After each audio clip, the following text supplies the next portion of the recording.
நான் நல்லா தூங்கி ரொம்ப நாள் ஆச்சு, ரொம்ப வருஷம் ஆச்சு, நல்லா தூங்கணும், காலையில நல்லா ஃப்ரெஷ்ஷாக எழுந்திக்கணும்னு நினைக்கிறீங்கன்னா கண்டிப்பாக இந்த கசாயத்தை ஒன்ஸ் ட்ரை பண்ணுங்க. கசாயம்னா அது கசப்பாக இருக்கும், குடிக்க முடியாது அப்படிலாம் நீங்கள் நினைக்காதீங்க. இது வந்து ஒரு ரசம் மாதிரி தான் இருக்குது. எப்படி செய்யணுங்கிறத நான் உங்களுக்கு சொல்கிறேன். நான் வந்து பாத்திரத்தை அடுப்பில் வச்சுட்டு 1 கிளாஸ் வந்து தண்ணி வச்சிருக்கேன். கிட்டத்தட்ட ஒரு 1/4 லிட்டர் தண்ணினே வைங்களேன். இதில் 1 ஸ்பூன் அளவுக்கு பார்த்தீங்கன்னா கொத்தமல்லி, வர கொத்தமல்லி. நான் சொல்கிறது எல்லாமே ஒரு ஆளுக்கான அளவு சொல்கிறேன். நீங்கள் 2 பேர் 3 பேருக்கு தகுந்த மாதிரி நீங்கள் மாற்றிக்கலாம். 1 ஸ்பூன் சீரகம் போட்டிருக்கேன், 1 ஸ்பூன் 3/4 ஸ்பூன் நீங்கள் வந்து சோம்பு போட்டால் போதும். சரிங்களா? இதில் கொஞ்சமாக வெந்தயம். இதெல்லாமே உடம்புக்கும் ரொம்ப நல்லது, ஜீரணத்துக்கும் நல்லது, நல்லா உடம்பு வந்து குளிர்ச்சியாகவும் இருக்கும். இது கூட இன்னொன்று ஆட் பண்ண போகிறோம். இதுதான் ரொம்ப முக்கியம். கருவேப்பிலை ரொம்ப ரொம்ப நல்லதுங்க உடம்புக்கு. இது நல்லா போட்டு 10 நிமிஷம் கூட வேண்டாம், ஒரு 5 மினிட்ஸ் வந்து நீங்கள் கொதிக்க வச்சா போதும். 1 கிளாஸ் தண்ணி 3/4 கிளாஸா வத்துற அளவுக்கு நல்லா கொதிச்சா போதும். கொஞ்சமா ஊற்றினா போதுங்க. நல்லா அந்த எசன்ஸ் மட்டும் இறங்கினா மட்டும் போதும். இது உடம்புக்கு அவ்வளோ ஆரோக்கியமா இருக்கும்.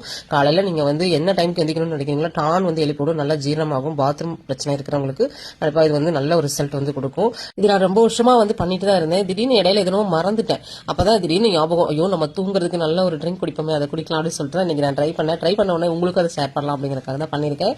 தூக்க பிரச்சனை, பாத்ரூம் பிரச்சனை இதெல்லாம் இருக்கிறவங்க கண்டிப்பாக ஒன்று ட்ரை பண்ணி பாருங்க. இன்னைக்கே ட்ரை பண்ணுங்க, நல்ல ஒரு ரிசல்ட் கிடைக்கும். நாளைக்கு எனக்கு கண்டிப்பா கமெண்ட் பண்ணுங்க. சரிங்களா? நல்ல ஒரு தூக்கமும் வரும், நல்லா ஃப்ரெஷ்ஷா காலையில எழுந்திப்பீங்க. நம்ம வேலைகள் எல்லாமே கடகடன்னு நம்ம முடிச்சலாம். நல்ல தூக்கம் இருந்தாலே நிறைய வேலைகள் வந்து ஆகும். இது உடம்புக்கு ரொம்ப நல்லது. நம்ம ரசத்துக்கு யூஸ் பண்ணக்கூடிய இன்கிரீடியன்ஸ் தான் எல்லாமே யூஸ் பண்ணியிருக்கோம். உடம்புக்கு எந்த வித கெடுதலும் கிடையாதுங்க. ட்ரை பண்ணி பாருங்க.